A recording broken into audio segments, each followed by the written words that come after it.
wabarakatuh ya.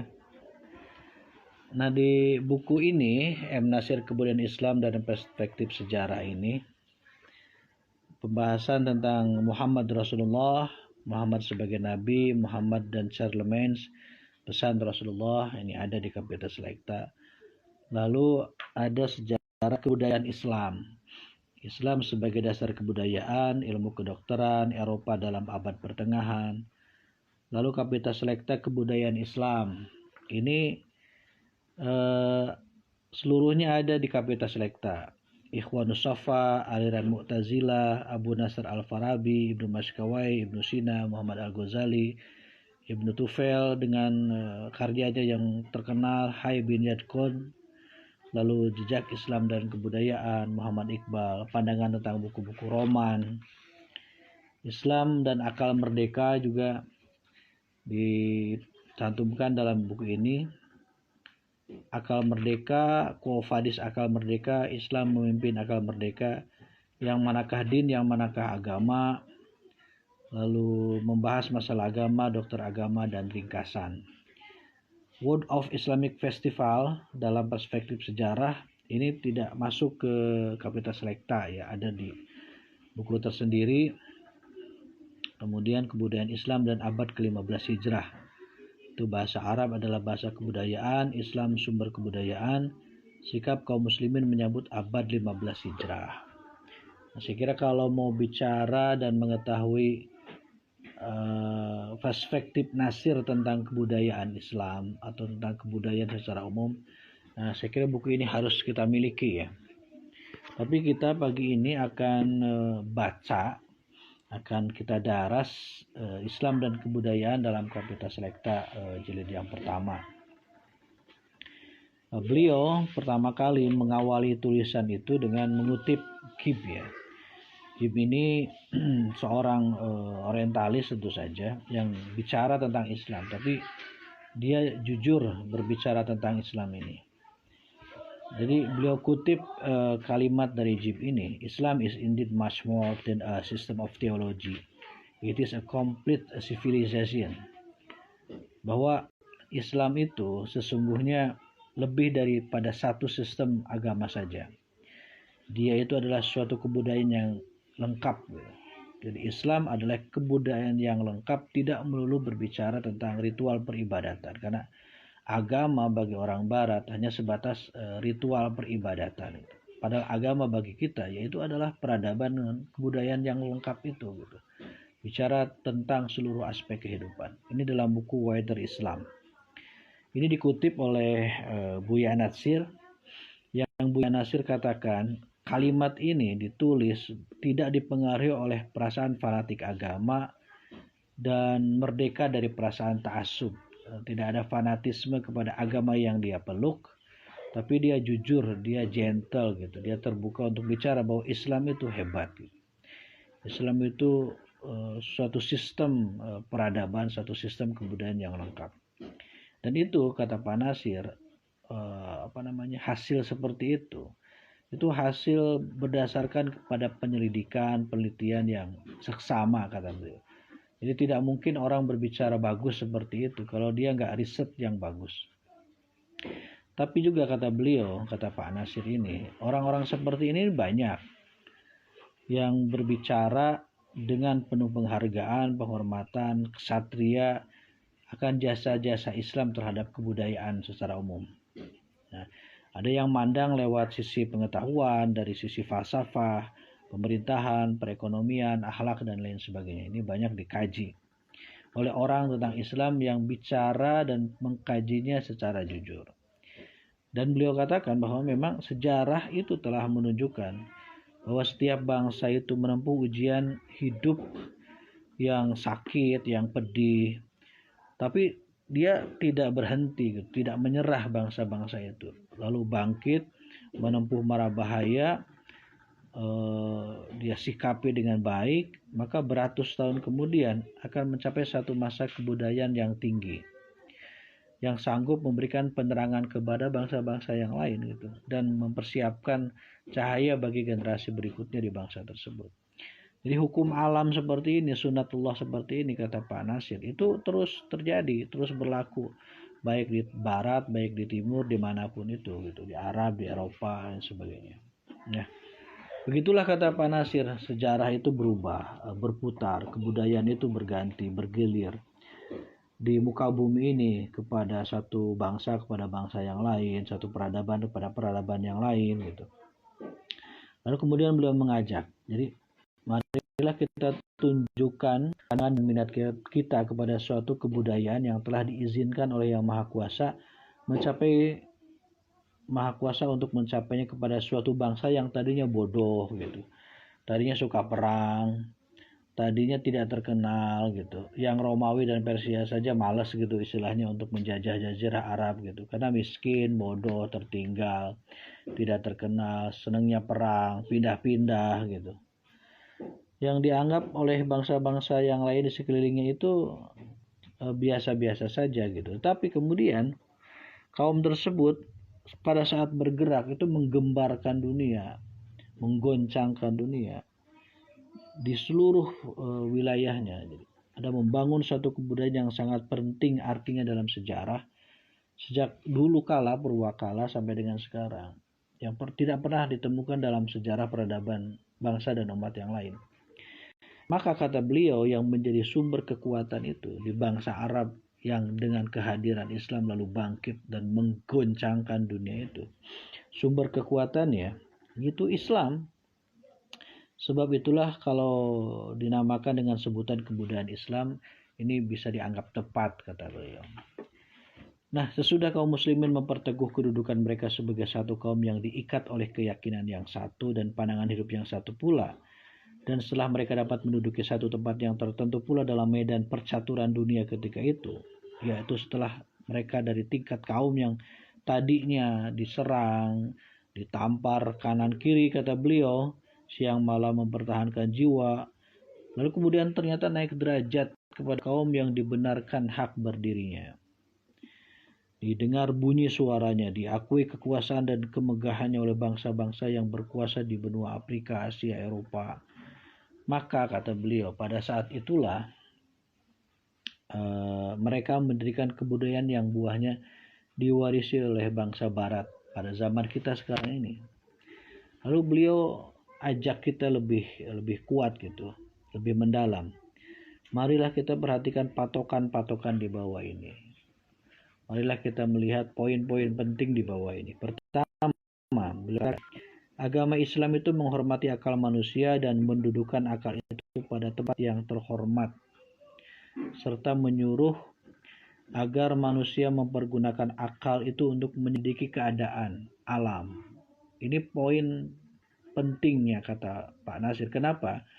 Umat dan kaum yang terbelakang, jauh, bodoh, tertinggal, tidak terkenal, sukanya perang, seperti Arab pada sebelum datang Islam itu, tiba-tiba kemudian menjadi kaum yang meningkat derajatnya secara luar biasa, peradabannya luar biasa, menundukkan peradaban yang lain, terutama Romawi, Persia pada saat itu, dalam waktu singkat, tidak sampai setengah abad, tidak sampai 50 tahun, gitu, karena faktor Islam, gitu. Ada Islam di situ yang membangkitkan masyarakat Arab. Nah, faktor Islam itu adalah, kenapa bisa begitu? Agama Islam menghormati akal dan mendudukan akal pada tempat yang terhormat dan menyuruh agar manusia mempergunakan akal itu untuk menyelidiki keadaan alam. Poin penting keduanya, penyebab Islam ini menjadi faktor penting dalam kebangkitan peradaban, adalah agama Islam mewajibkan pemeluknya, baik laki-laki maupun perempuan, untuk menuntut ilmu. Utlubul ilma, dan thalabul ilmi faridatun ala kulli muslimin.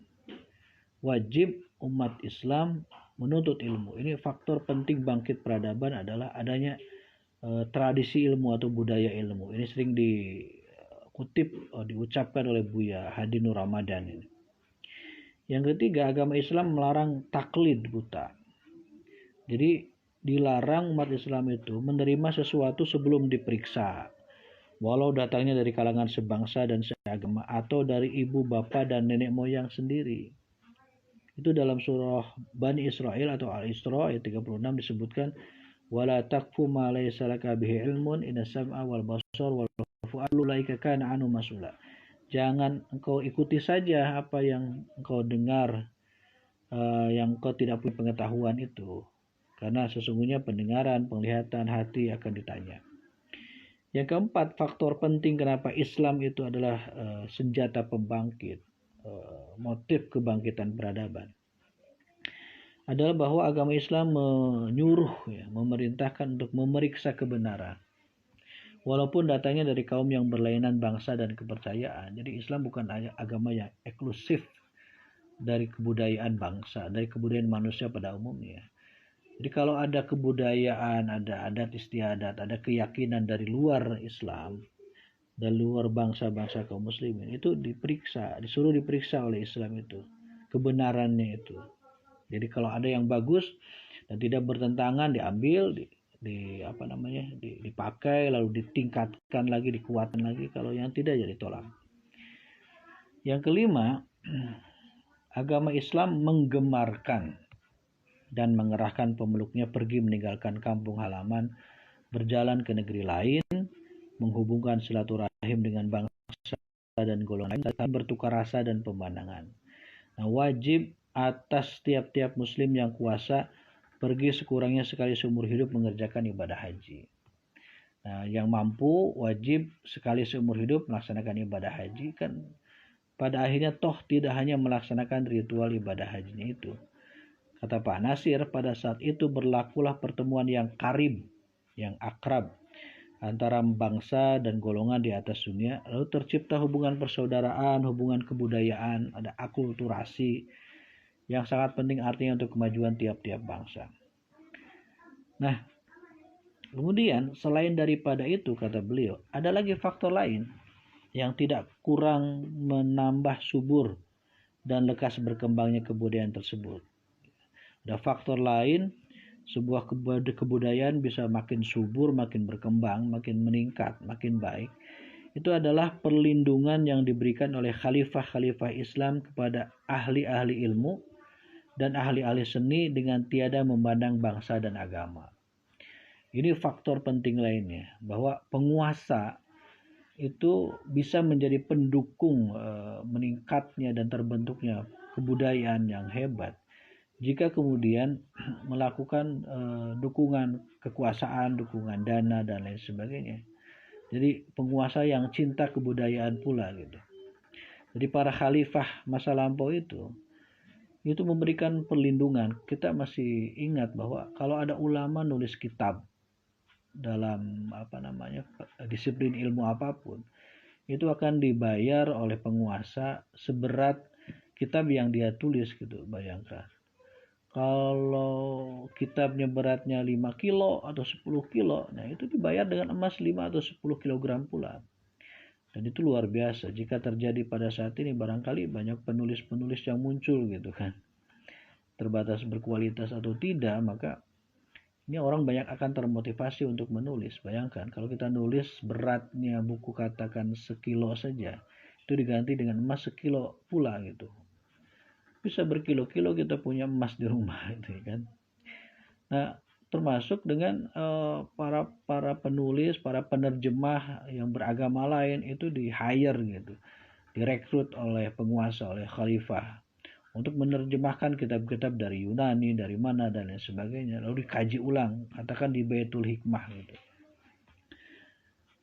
Dan dengan jalan ini dapatlah ahli ilmu dan ahli seni mewujudkan perhatian dan minat mereka gitu, dan mendalami itu. Jadi nggak mikirin lagi dapur gitu, mau ngebul apa enggak gitu, karena nulis, karena mengkaji gitu. Mereka betul-betul diistimewakan oleh penguasa. Jadi penguasa yang baik adalah penguasa yang peduli terhadap kebudayaan, peduli terhadap peradaban dan ilmu. Beliau lalu memberikan beberapa contoh ya, seperti Khalifah Al-Mansur, orangnya soleh, kuat beragama, ahli fikih, gemar kepada ilmu pengetahuan, terutama ilmu tentang astronomi, ilmu tabib. Lalu ahli-ahli pengetahuan dengan tidak memandang agama, sama-sama juga bekerja di istananya. Seperti Naubah, ahli astronomi orang Persia. Mulanya beragama Majusi, lalu masuk Islam. Jadi terus dia mendalami itu di bawah perlindungan khalifah sampai kepada anak cucunya. Termasuk melihat bagaimana besarnya minat Khalifah Al-Mansur mewujudkan ilmu falak. Maka para ahli di dunia pun pada berdatangan gitu, seperti dari India, Persia, Romawi, lalu berkumpul di Baghdad menuntut ilmu di bawah perlindungan pemerintahan Islam. Ini hebatnya itu. Kitab-kitab lama yang sudah ditinggal, tidak diketahui, kemudian juga terbenam di jurang kelupaan gitu, dilupakan di negeri Romawi dan Persia, kata Pak Nasir. Itu diminta oleh Khalifah Al-Mansur supaya diangkat lagi. Maka seperti Euclides yang masyhur dan beberapa kitab fisika dibawa ke Baghdad. Pujangga hitung, kata beliau. Lalu diterjemahkan, dipelajari, diperluas, diperkembang lagi gitu. Seperti beliau juga contohkan di negeri Jandisapur, itu ada seorang tabib berkebangsaan Syria, agamanya Kristen pada saat itu. Khalifah Al-Mansur minta agar ahli tersebut datang ke Baghdad lalu mengajarkan ilmu kedokteran. Walaupun dia Kristen, tapi ia mendapatkan penghormatan dan perlakuan yang sangat baik dari ahli Baghdad. Selain itu gajinya adalah tiap bulan 300 dinar sebagai tanda kehormatan. Saya tidak tahu 1 dinar sekarang itu berapa, tapi dia setiap bulan mendapatkan penghargaan dari khalifah sebanyak 300 dinar. Jadi Al-Mansur meninggalkan buah dari usahanya itu banyak sekali dalam berbagai disiplin ilmu. Nah, para khalifah yang lain pun seperti Harun Ar-Rasyid, Al-Ma'mun mementingkan ilmu agama dan filsafat, kata beliau. Nah, kemudian dengan jalan begini, banyaklah ilmu-ilmu yang berharga yang hampir lenyap dari muka bumi, itu lalu terpelihara lagi. Di antara kitab-kitab yang telah dipelajari, diterjemahkan, dikomentari oleh para ilmuwan Islam itu di bawah perlindungan khalifah-khalifah, antara lain kitab Ketatanegaraan Plato, lalu kitab ilmu hitung Euclides, dan beberapa kitab astronomi dari Ptolemes. Malah di antara kitab-kitab itu yang sampai sekarang tidak bertemu lagi orisinilnya, hanya dapat diketahui dari terjemahan ke dalam bahasa Arab. Nah, buah tangan pujangga Islam di masa zaman terjemah itu.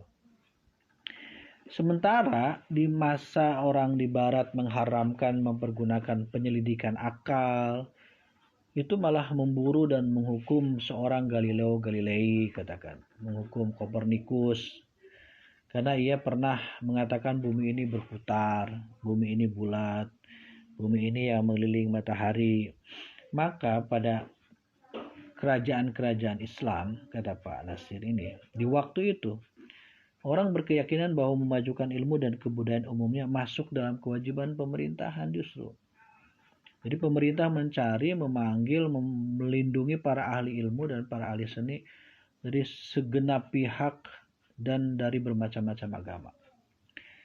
Jadi di masa gereja saat itu melarang pemeluknya membaca kitab yang berisi keyakinan lain dan memasukkan kitab-kitab yang berbahaya itu dalam tanda kutip ke dalam daftar kitab yang tidak boleh dibaca oleh pemeluknya.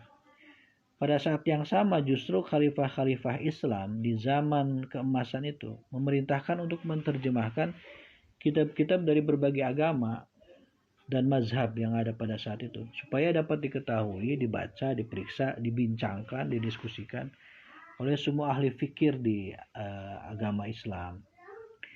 Nah, kata beliau, berani menempuh ujian, tak enggan menerima kebenaran walaupun datangnya dari pihak lain.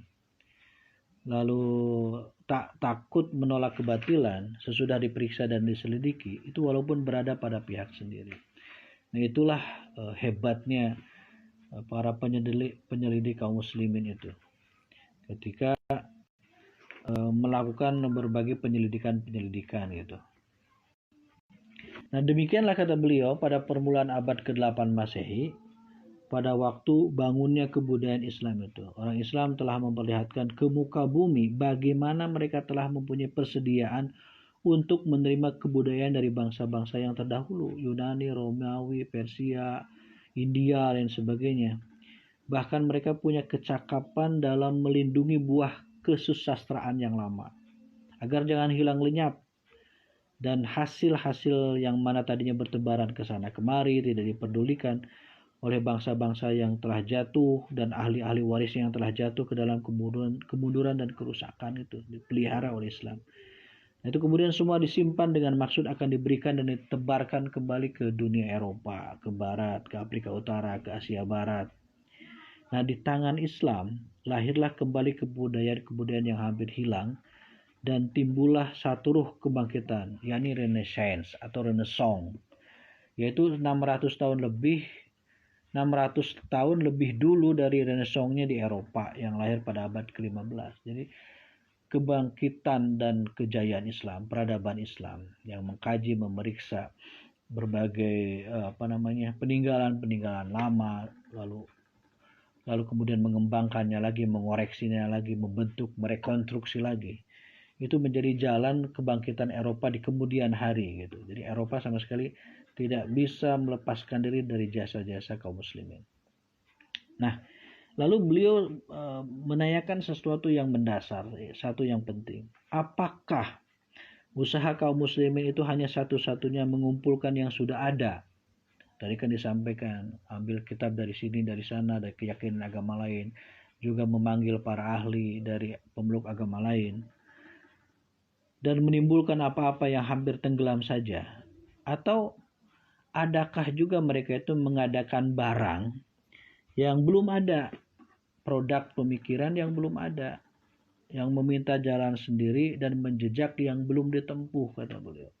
Ada nggak yang orisinil hasil pemikiran dan penemuan orang-orang Islam selain menerjemahkan, mengkaji dan merekonstruksi pemikiran lama gitu yang sebelumnya sudah ada di peradaban-peradaban yang lain? Jawabnya ada, kata beliau, dan memang ada. Setelah ulama-ulama Islam itu membaca dan menelaah kitab-kitabnya Plato, Socrates, Aristoteles, dan lain-lain, mereka sendiri terus membuat syarah, membuat komentar, membuat mukhtasar, ringkasan. Sesudah itu mereka mulai mengarang sendiri, menyusun sendiri, dan memperbincangkan masalah itu satu persatu dengan pikiran sendiri gitu. Dengan lebih mukhtaro, lebih terpilih, lebih orisinil gitu. Maka kata beliau datanglah zaman baru, yaitu bukan zaman terjemah lagi, tapi zaman meneruskan penyelidikan yang ada, yang meminta jalan sendiri, kata beliau. Pada zaman kedua inilah para pujangga Islam itu, para akademisi, para intelektual Islam, cendekiawan Islam, membanting tulang gitu, memutar otak, berjihad dengan segenap tenaga untuk mendirikan satu gedung kebudayaan yang kokoh. Nah, bukan gedung fisik tentu saja, sebuah tradisi kebudayaan yang kokoh yang akan memberikan manfaat tidak ternilai nanti kepada dunia, dan ini fakta tak terbantahkan di kemudian hari. Zaman inilah zaman para filosof Islam yang ternama, kata beliau, seperti Ya'qub bin Ishaq bin Sabrah Al-Kindi atau Al-Kindi. Lalu ada ahli ilmu tabib, falsafah, astronomi, ilmu hitung, ilmu musik, ada Abu Nasr Al-Farabi, ahli mantik, ada falsafah dan ahli musik, dan orang yang pertama kali membahas masalah politik ekonomi yang orang barat sekarang menganggap sebagai suatu ilmu yang baru diperhatikan pada abad-abad yang mutakhir gitu. Lalu ada Abu Ali Hussein bin Abdullah bin Sina atau Ibnu Sina yang dikenal di Eropa dengan Avicenna gitu. Kitabnya yang menjadi buku standar 19 jilid masih ada di bibliotek Oxford University, disimpan di sana di perpustakaan Oxford University. Kitabnya bernama Ashifa. Lalu ada zaman Ibnu Rushd, kata beliau, pujangga Islam di Andalusia. Ada Ibnu Bajah, ada Ibnu Mashkawai, Al-Farabi, Al-Nafas, dan lain sebagainya, Al-Khawarizmi gitu. Terus sebutkan itu satu demi satu. Nah, dalam pekerjaan kita sehari-hari banyak perkataan yang keluar dari mulut dan kedengaran di telinga yang menjadi saksi sampai sekarang akan ketinggian kebudayaan Islam pada zaman keemasannya itu. Umpamanya perkataan tarif, itu kan dari asal kata ta'rif, kata beliau. Jadi bahasa Arab wesel dari wasal, menyambung. Ada magazin berasal dari magazin. Ada berasal dari kata diwan, kantor. Cek berasal dari kata saks, dalam agama, dalam bahasa Arab dan lain-lain. Itu semua menunjukkan, kata beliau, dalam abad keemasan itu Islam memegang peranan dalam dunia dagang yang menghubungkan semua negeri di sekeliling Laut Tengah dan Laut Merah, dari Eropa sampai India, terus ke Tiongkok dan Rusia. Itu beliau sampaikan. Jadi betapa berpengaruhnya kebudayaan Islam.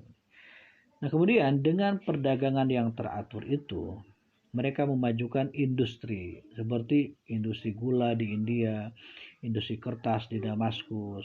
Dalam industri itu kaum muslimin bekerja menyempurnakan yang ada di baru. Umpamanya, kata beliau, membuat bermacam-macam membuat gelas, membuat gula, jam, dan lain sebagainya. Nah, banyak kemudian para peneliti, para penemu barat di kemudian hari sebenarnya hanya melanjutkan hasil penemuan-penemuan para cendekiawan muslim sebelumnya. Ibnu Firnas di industri pesawat terbang atau di membuat pesawat terbang, dilanjutkan oleh Wright bersaudara gitu, mesin uap dan lain sebagainya. Itu sebenarnya sudah diinisiasi gitu, sudah dimulai oleh para cendekiawan muslim gitu. Sayangnya barat kemudian tidak jujur, seolah-olah mereka lah yang menemukan penemuan-penemuan teknologi maju seperti itu gitu. Dalam industri obat-obatan juga demikian dikatakan oleh Pak Nasir.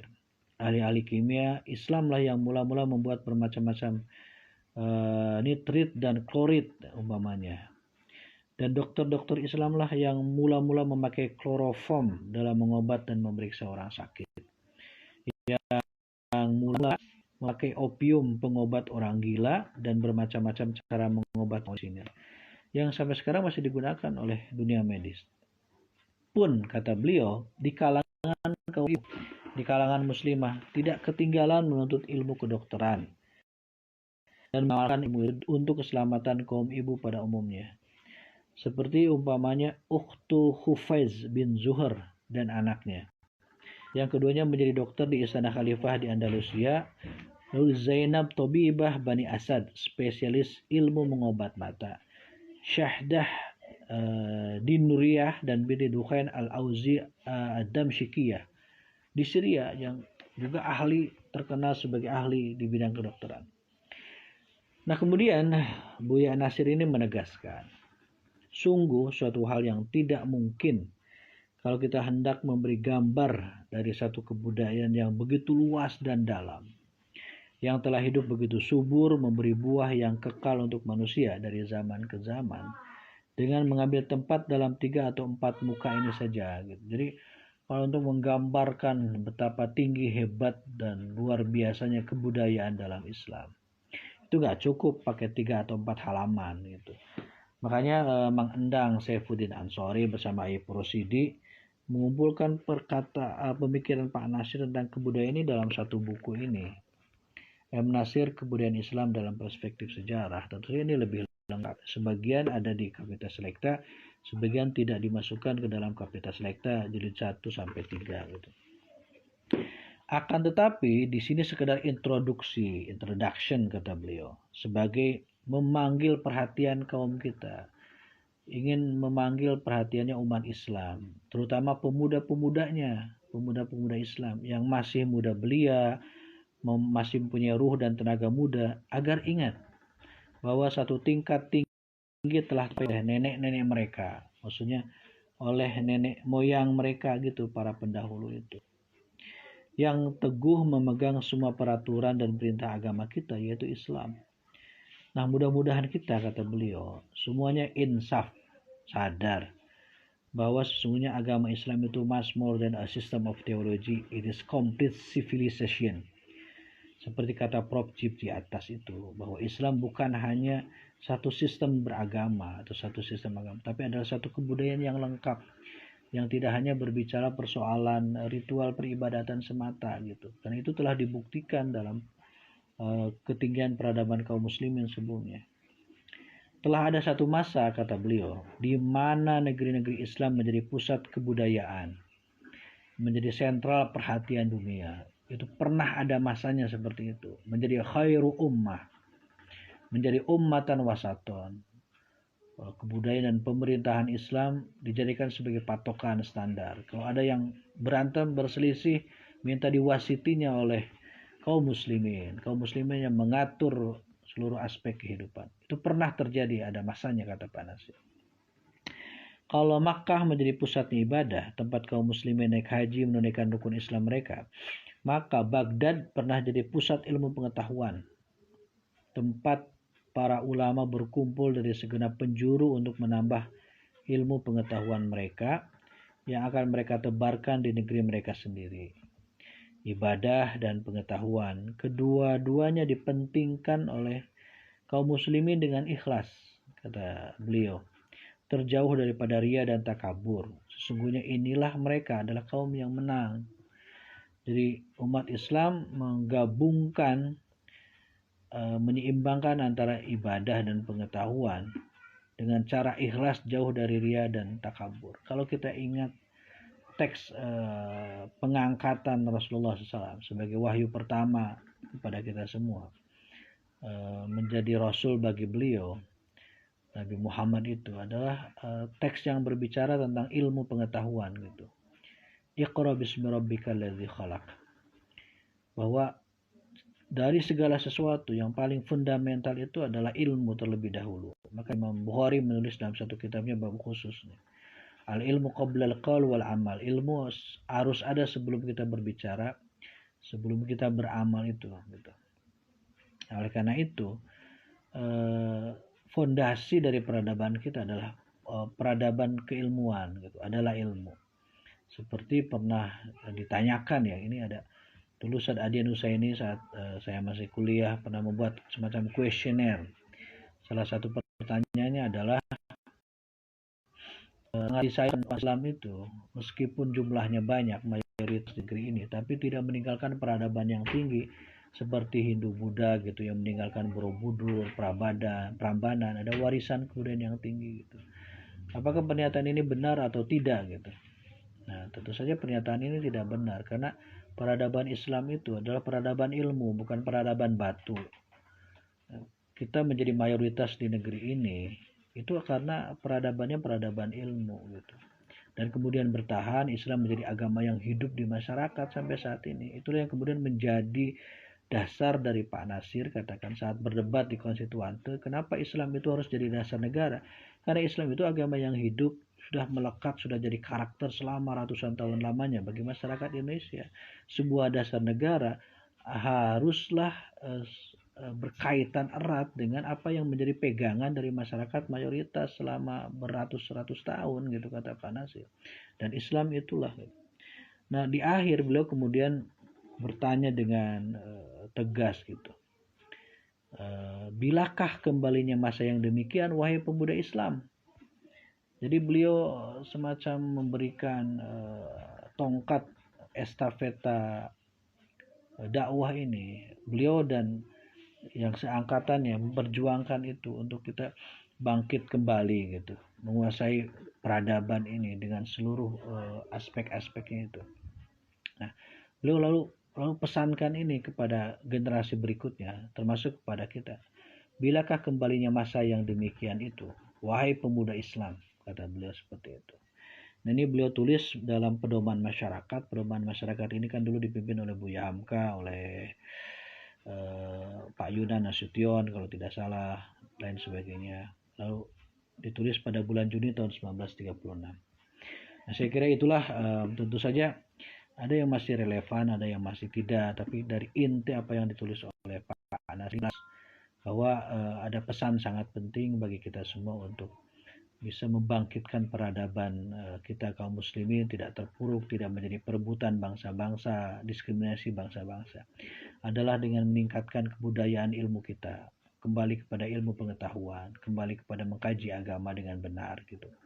Ini saya kira penting pesan-pesan seperti ini untuk membangunkan spirit perjuangan kita, agar kita kaum muslimin dapat mengamalkan Islam ini dengan benar dan modal itu, lalu kemudian kita memiliki peradaban dan kebudayaan yang tangguh, yang besar gitu, yang bermanfaat.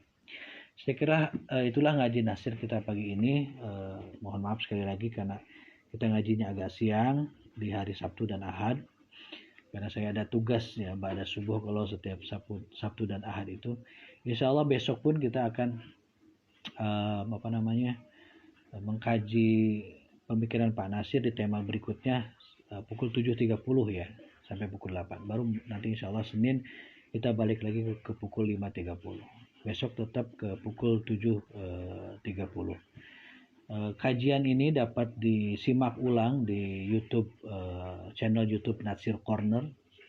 Kawan-kawan boleh bergabung di channel YouTube Nasir Corner untuk mengikuti kajian-kajian yang ada di komunitas Nasir Corner. Saya kira itulah pertemuan kita. Mudah-mudahan Allah Subhanahu wa taala menerima amal ibadah kita di hari ini. Jangan lupa membaca, teruslah menuntut ilmu agar kita punya tradisi ilmu dan budaya ilmu yang kuat. Demikian, mohon maaf atas segala kekurangan. Hadanallahu wa iyyakum ajmain. Assalamualaikum warahmatullahi wabarakatuh.